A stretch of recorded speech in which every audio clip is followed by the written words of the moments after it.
এখনো এসে পৌঁছায়নি। যা করার এখনই করতে হবে। আমার প্ল্যান তোমরা সবাই জানো।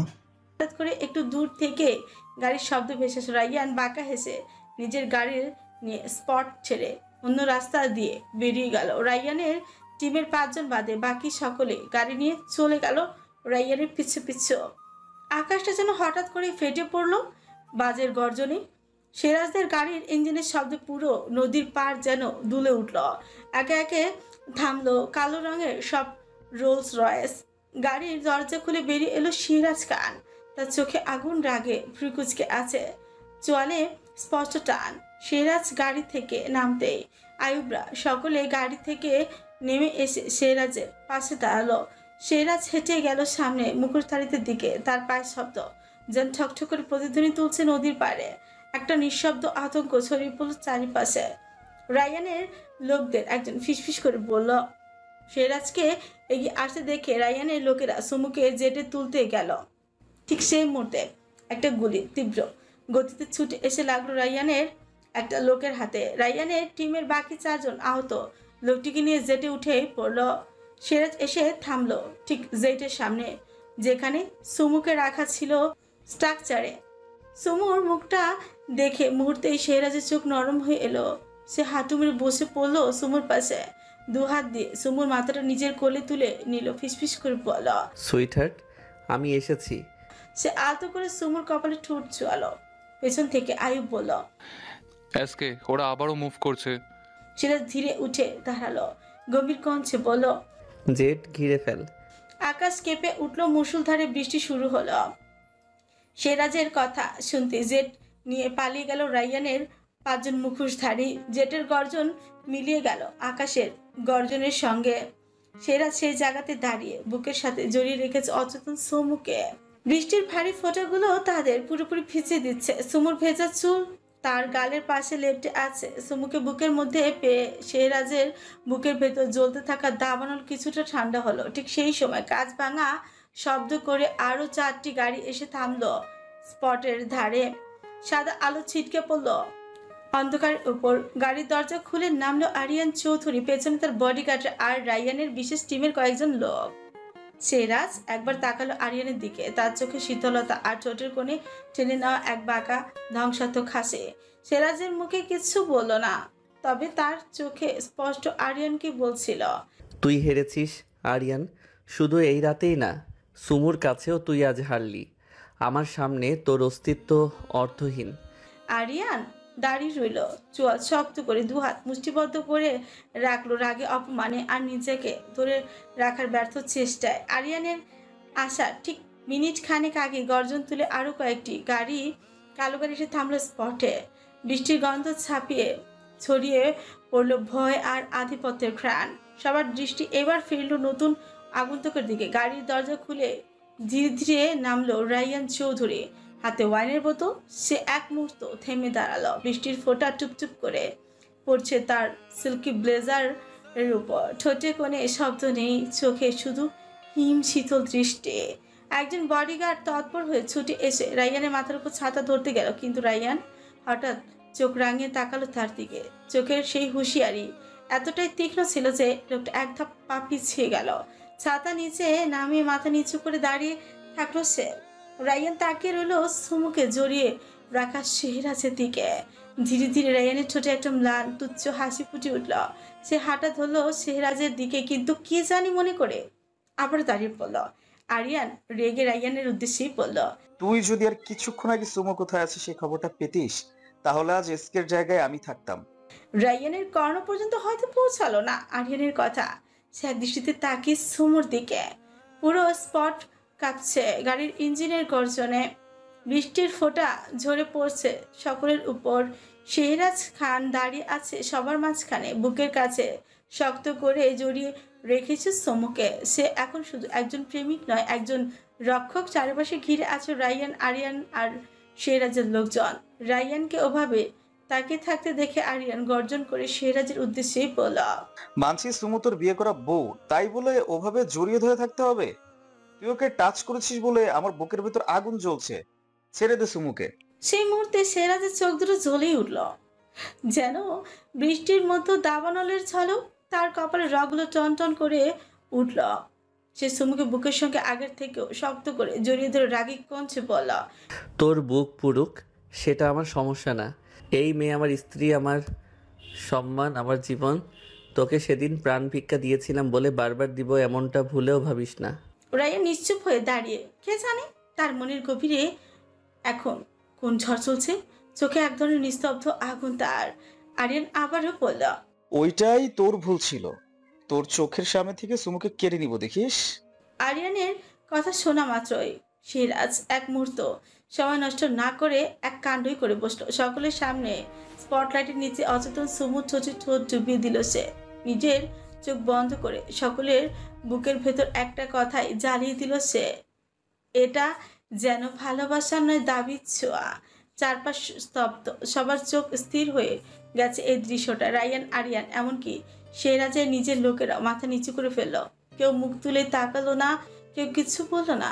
সবাই যেন এক একটা রোবট, দৃষ্টি নামিয়ে দাঁড়িয়ে থাকা যন্ত্র মানব। আয়ুব, ফাহিম, রিশানা সবাই হাঁ করে তাকিয়ে রইল। তাদের চোখে বিস্ময় ছোঁয়া। রাহিম ছোট দিয়ে বাঁশির সুর তুলতে তুলতে একটু দূরেই সরে গেল। আরিয়ান রাগে দাঁতে ধস চেপে ফুঁসতে লাগলো। তার চোখ লাল চোখচোকে হয়ে উঠল। রায়ান নিজের হাতে ধরা ওয়াইনের কাচের বোতলটা শক্ত করে চেপে ধরল। মুঠোর ভেতরে ক্রমশ কাচ ফেটেই উঠল। একটা জোরালো শব্দ, বোতলটা ভেঙে চুরমার হয়ে গেল। বৃষ্টির শব্দের ফলে কেউ শুনতে পেল না সে শব্দ। তার আঙুল কাচ ঢুকে রক্ত গড়িয়ে পড়তে লাগলো, কিন্তু সে নড়ল না। এমনভাবে দাঁড়িয়ে রইল যেন সে এখন একটা জীবন্ত আগ্নেয়গিরি। সিরাজ মিনিট খানেক পর সুমুর উষ্ঠের উপর থেকে নিজের উষ্ঠ ছড়িয়ে নিল। বলল, জেনে রাখ, এই মেয়েটা আমার বউ, শুধু কাগজে কলমে নয়, রক্তে আত্মায় ভালোবাসায়। এই মেয়েটার নামের শেষে আমার পদবী। এই মেয়ের শরীরের প্রতিটি ভাঁজে ভাঁজে আমার গভীর ছোঁয়া। যে চোখ ওর দিকে উঠবে সে চোখ খুলে আমি মার্বেল খেলবো।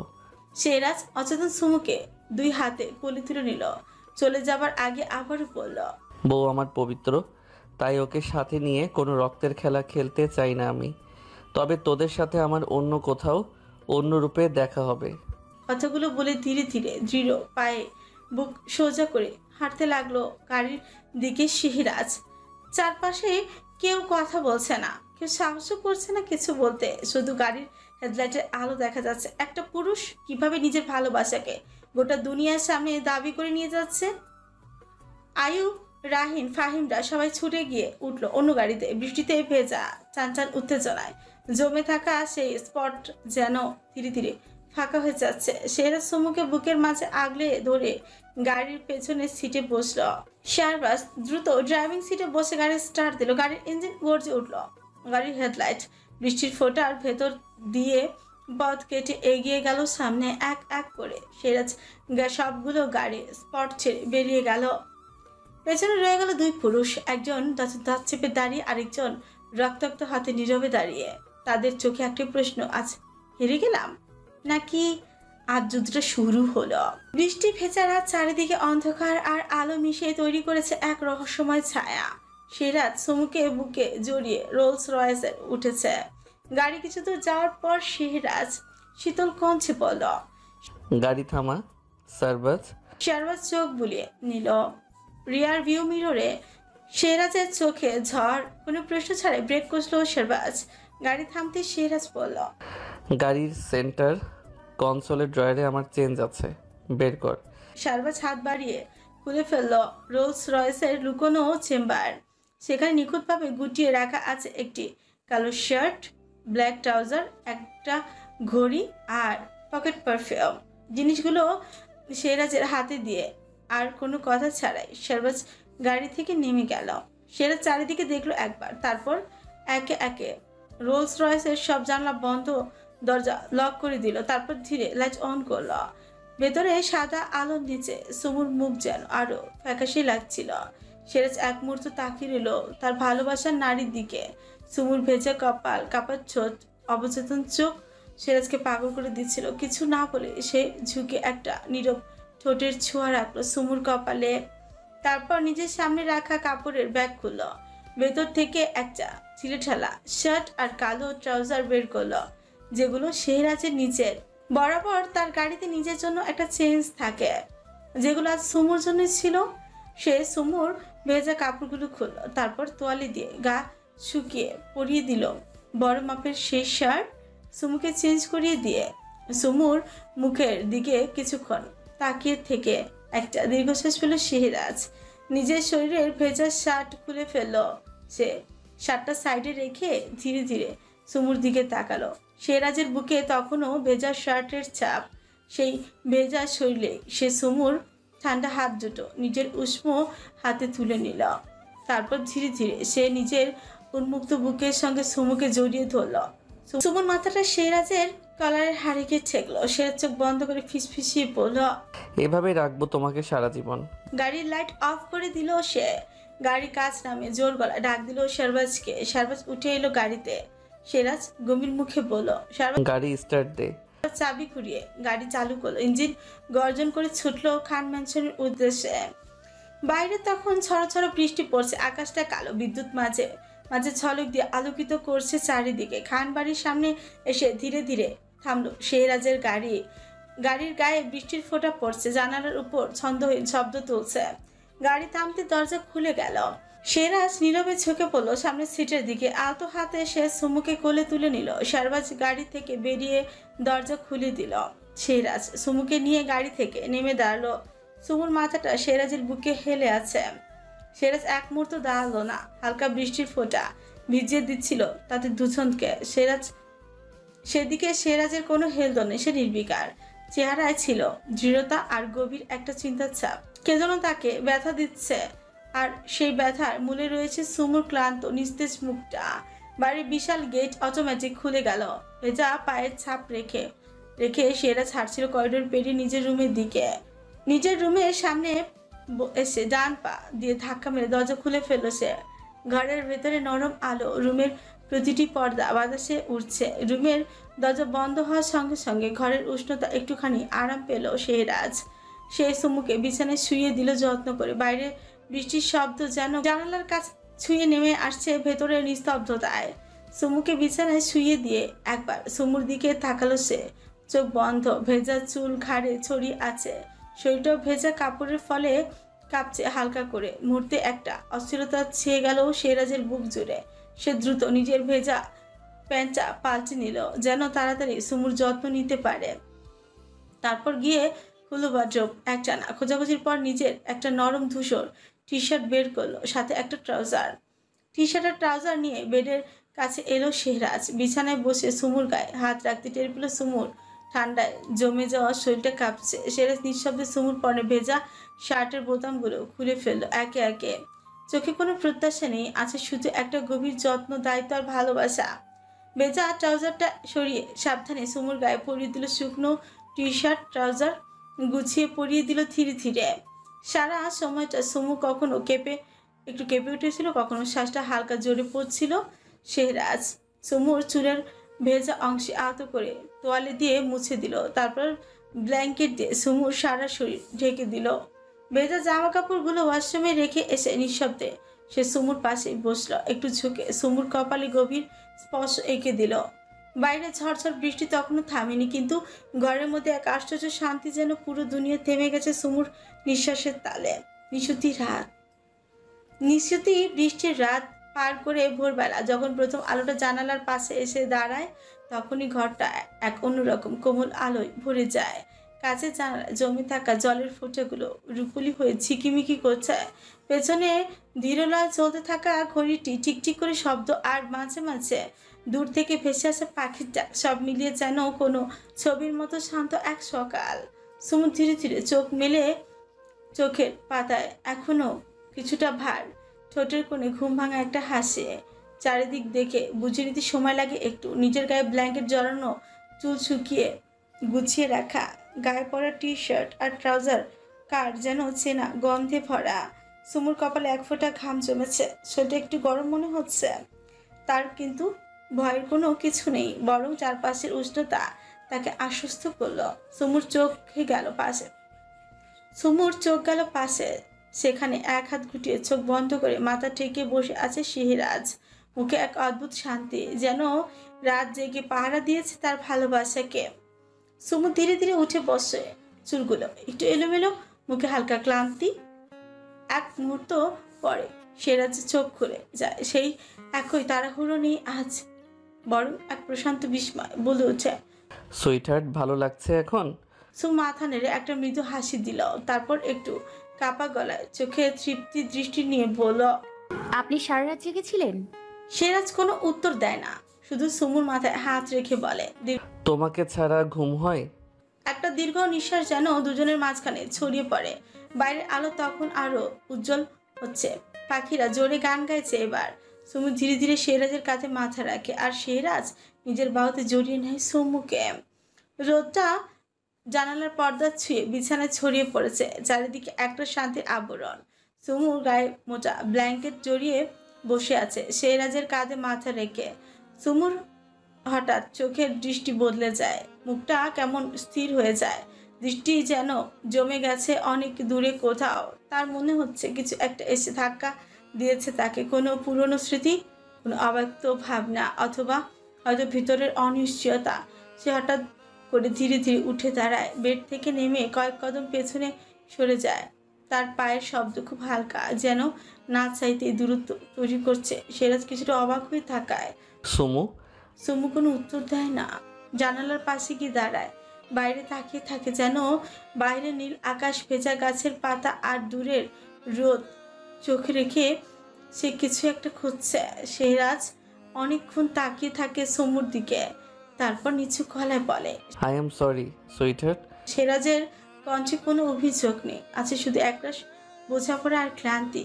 এক দীর্ঘ নিঃশ্বাস ফেলে সে চুপচাপ উঠে দাঁড়ায়, বাড়তি কোনো শব্দ না করে ধীর পা এগিয়ে আসে। সেরাজ ধীরে ধীরে সুমুর পেছনে গিয়ে দাঁড়ায়, খুব কাছে নয়, স্পর্শ করা থেকে 1 ফোঁটা দূরে।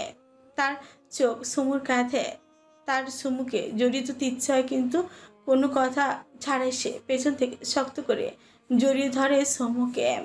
সেরাজের ছোঁয়া চোখ বন্ধ করে অনুভব করে সুমু। সেরাজ সুমুর কাঁধের ওপর থেকে একটুখানি টি শার্টটা সরিয়ে ঠোঁট ছোঁয়ায়। সুমুর চোখের পলক পড়ে না, গালবে একটা ছোট্ট অশ্রু বিন্দু গড়িয়ে নামে। ঘরের মধ্যে তখন আবার নিস্তব্ধতা নেমে আসে, কিন্তু এবার সেই নীরবতায় একটা অজানা অপেক্ষা আর একটা গভীর টানাপোড়েন জড়িয়ে থাকে। নিঃশব্দ ঘরের সেই মুহূর্তে একটা অদ্ভুত ভার এসে পড়ে দুইটা মানুষের নিঃশ্বাসের মাঝে। সুমু একটু নড়ে না, সেরাজের স্পর্শে তার শরীর কেঁপে উঠে না, বরং আরো নিঃশব্দ হয়ে উঠে, যেন এই ছোঁয়ার মধ্যে কত না বলা কথা, ভাঙা বিশ্বাস, না পাওয়ার স্বপ্ন জমে আছে। সেরাজ ধীরে ধীরে বলে, তুমি দূরে চলে যাচ্ছ সুইটহার্ট, আমার থেকে নয়, নিজের কাছ থেকে। সুমু ঠোঁট কাঁপে, সে কিছু বলতে চায়, কিন্তু শব্দের গলায় আটকে যায়, গিলতে চায় কান্নাটা, কিন্তু তার গলার গভীরে আটকে ফেলে এক বুক বড় কষ্ট। সেরাজ আরেকটু কাছে আসে, তার কণ্ঠ আবার আরেকটু গম্ভীর হয়। আমি ভুল করেছি, তুমি শাস্তি দাও, কিন্তু এভাবে নিজেকে সরিয়ে নিও না প্লিজ সুমু।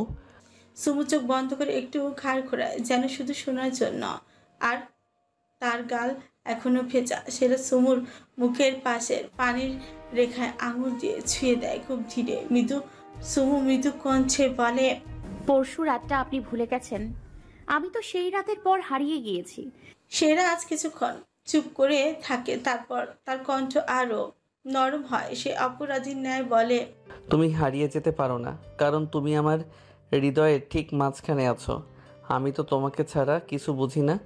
তোমার কি সত্যি মনে হয় আমি সেই রাতে নিজের ইচ্ছে থেকে ওসব করেছি? তারপর সেহরা সুমুকে মুখোমুখি করে দাঁড় করায়, 2 হাত দিয়ে ধরে রাখে সুমুর কাঁধ, চোখে চোখ রেখে বলে, নিজের বেঁচে থাকার কারণটাকে আমি নিজ হাতে দূরে সরিয়ে দিব, এমনটা তুমি ভাবলে কিভাবে?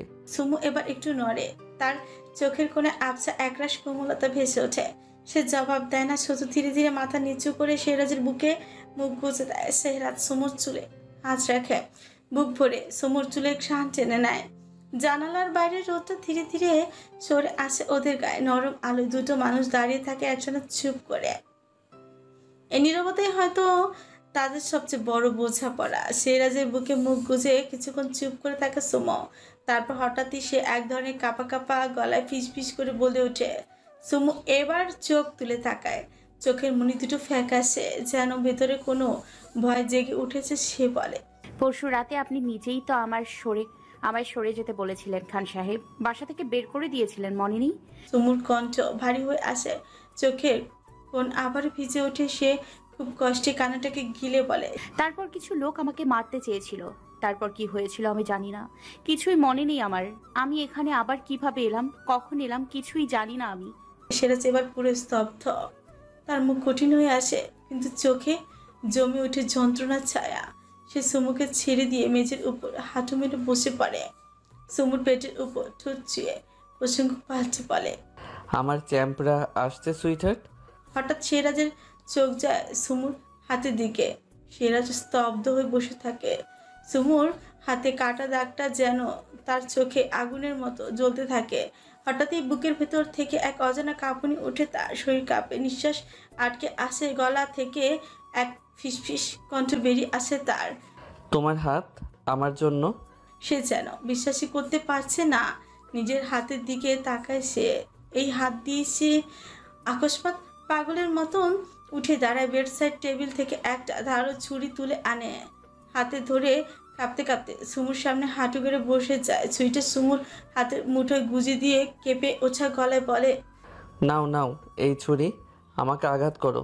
আমি তোমায় আঘাত করেছি, আমি যে নিজের কলিজাকে ছিঁড়ে ফেলেছি।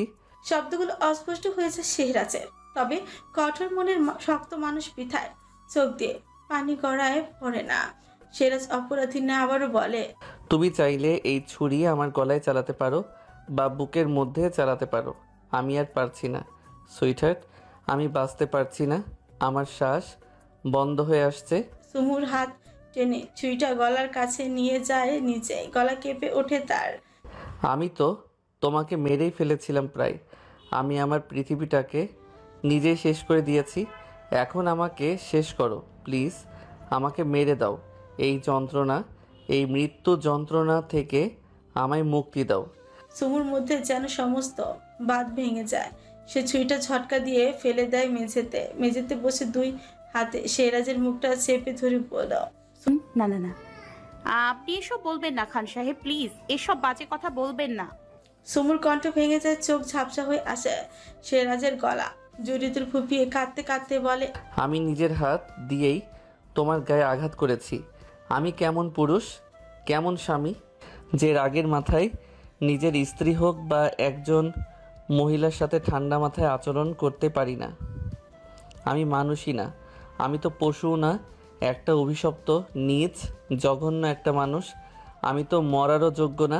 একটা শুকনো হাসি আসে সিরাজের ঠোঁটের কোণে। নরম দৃষ্টিতে সুমুর দিকে তাকিয়ে দেখে, ঠোঁটের কোণে হাসিটা নিয়ে বলে, ছুরিটা একটু চালিয়ে দাও না সুইটহার্ট, আমি যেন শেষ হয়ে যাই। আমি যেন চোখের সামনে তোমার যন্ত্রণা মাখা মুখটা না দেখি আর। আমি যে নিজেকে ক্ষমা করতে পারবো না কোনো দিন। সুমু ফুপিয়ে ওঠে, মাথা নিচু করে ফুপিয়ে ফুপিয়ে কাঁদতে থাকে। সিরাজ সুমুর মাথায় ঠোঁট ছুঁয়ে বলে, একে তো বউকে আঘাত করে পাপের শেষ নেই আমার, এখন আবারও বউ আমার কাঁদছে। এত পাপের শাস্তি কি আমি সহ্য করতে পারবো? মৃত্যু কি পারবে এই পাপের যোগ্য শাস্তি হতে? তাহলে তুমি আমাকে মৃত্যু দাও। সুমুর সামনে তখন আর শক্তিশালী সিরাজ নেই, আছে এক ছিন্ন ভিন্ন ভেঙে যাওয়া, বুকের ভেতর আগুনে পোড়া এক অসহায় পুরুষ, যে নিজের ভালোবাসার মানুষটার কাছে মরণ ভিক্ষা চাইছে। ঘরের বাতাস ভারী হয়ে যায়, কথার মাঝে শুধু একটা না ফুপি ফুপি কাদার শব্দ ভেসে আসে। সুমু মাথা তুলে তাকায়, কাপা গলায় বলে, খান সাহেব, আপনি এসব বলবেন না খান সাহেব, প্লিজ। আপনি ভাবছেন আমি কষ্ট পেয়েছি? না খান সাহেব, আমি আপনাকে জানি, আপনি এসব ভাববেন না। সবকিছু ঠিক আছে, আমি ঠিক আছি, আমি আছি আপনার পাশে, আমি কষ্ট পাইনি। সিরাজ একটু নড়ছে না। এমন সময় দরজায় নক পড়ে। সুমু চমকে উঠে দাঁড়াতে চায়। সিরাজ সুমুর হাত ধরে বেডে বসিয়ে দিয়ে বলে, থাকো, আমি দেখছি। বেডের উপর থেকে ওড়নাটা নিয়ে ভালো করে সুমুর গায়ে জড়িয়ে দেয়। একবার চেয়ে দেখে সুমুকে, ভাঙা একটা হাসি ঠোঁটে টেনে নেয়, তারপর নিজে গিয়ে দরজা খুলে দেয়। দরজার ওপাশে দাঁড়িয়ে বাড়ির প্রতিটি মানুষ। দরজা খোলার সাথেই অনন্যা খাতুন ছুটে এসে ভিতরে ঢুকে যায়। সুমু মামুনি, কথাটা বলে সে সুমুকে জড়িয়ে ধরে কেঁদে ওঠেন। ঈশিতাও ছুটে এসে সুমুর পাশে বসে। শাহবাজ সাহেব এসে সুমুর মাথায় হাত রেখে অর্ণা খাতুনকে চোখ দিয়ে শান্ত থাকতে বলে। তারপর তিনি মায়াবড় কণ্ঠে বলেন, এখন থেকে নিজের খেয়াল রাখবে বেশি বেশি। আর আমার ছেলে তোমাকে কিছু বললে আমাকে এসে বলবে, আমি শাস্তি দিব আমার ছেলেকে। শাহবাজ সাহেবের কথার মধ্যে অনন্যা খাতুন সিরাজকে বাইরে টেনে আনে। সিরাজের দিকে তাকিয়ে আদেশের স্বরে বলে, খান পরিবারের বইয়ের দিকে হাত বাড়ানোর সাহস যে করেছে তার কলিজা ওজন আমি নিজে মেপে দেখতে চাই। তার নাম, ঠিকানা, গোত্র সব মুছে ফেল। আমার পুত্রবধূর চোখের এক ফোঁটা পানির মূল্য রক্ত দিয়েই দিতে হবে। সিরাজ মাথা তুলে তাকায়, চোখ লাল তার। অনন্যা খাতুন রাগী স্বরে বলে, এই অপমান আমি সইব না। এই ঘরের বউয়ের চোখের জল আমি সইব না। তুই ওই নোংরা রাস্তার কুকুরটাকে আমার পায়ের নিচে এনে ফেলবি, ওর কলিজা ছিঁড়ে বের করে এনে দিবি। আমি নিজের হাতে মেপে দেখব এত সাহস কার হলো যে খান পরিবারের দিকে তাকায়। এই পরিবারের কারো দিকে হাত বাড়ানো তাকে মরণ ঘরে পৌঁছে দিতে কত সময় লাগে সেটা দেখিয়ে দে। আমার আদেশ, কোনো মাফ নেই, কোনো ক্ষমা নেই, দয়া দেখাস না একটুকু না। এই পরিবারের বউয়ের দিকে হাত বাড়ালে কেউ ছাড় পায় না, সেটা বুঝিয়ে দে। সিরাজ চোখের পাতা কাঁপে, চিন্তাতে দত চেপে মাথা নত করে বলে, তার কলিজা ছিঁড়ে আমি তোমার পায়ের নিচে এনে ফেলবো। মম, তুমি আদেশ দিয়েছো, রক্তের বন্যা বয়ে যাবে এবার। অর্ণা খাতুন মাথা নাড়ে, ছেলের দিকে তাকে বাঁকা হেসে বলে, এটাই চাই, সবাই দেখুক খান পরিবারের রক্ত কিভাবে জ্বলে ওঠে। ঘরের ঠিক মাঝখানে চেয়ারটে বসে আছে রায়হান চৌধুরী। পায়ের নিচে এলোমেলো পড়ে থাকা সিগারেটের ছাই, ভাঙা কাচের টুকরো আর একটা ফেলে দেওয়া হুজে। ডান হাতে হুইস্কির একটা আধ ভর্তি বোতল, আঙুলের ফাঁকে ফাঁকে গ্লাসের গায়ে টোকা মারছে চুপচাপ শব্দ তুলে। বা হাতটা চেয়ারের হাতলে ঝুলে আছে অলসভাবে। চেয়ারে বসে ধীরে ধীরে ঘুরছে সে, একবার সামনে একবার পেছনে, চোখে একটা অদ্ভুত নিষ্ঠুর খেলা, ঠোঁটের কোণে হালকা বাঁকা হাসিয়ে। ঘরের এক পাশে পিলার ঘেঁষে দাঁড়িয়ে আছে মাহিন, মুখ চোখ ঘামে ভিজে কাপা কাপা চোখে চেয়ে থাকে রায়হানের দিকে।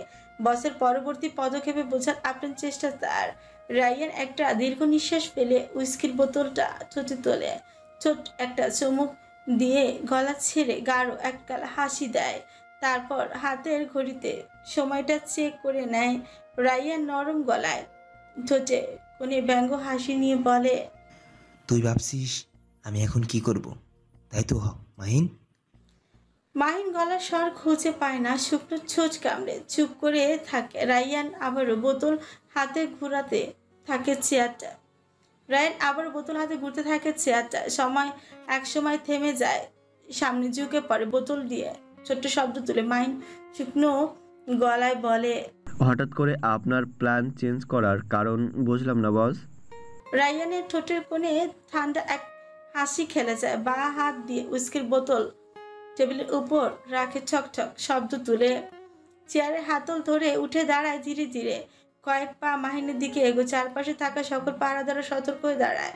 রায়হান মাহিনের চোখ বরাবর মুখটা নামিয়ে আনে, চোখে তীক্ষ্ণ বিদ্ধ করা দৃষ্টি নিয়ে নরম গলায় এসে বলে, রায়হান, কিছু পেতে হলে কিছু দিতে হয়।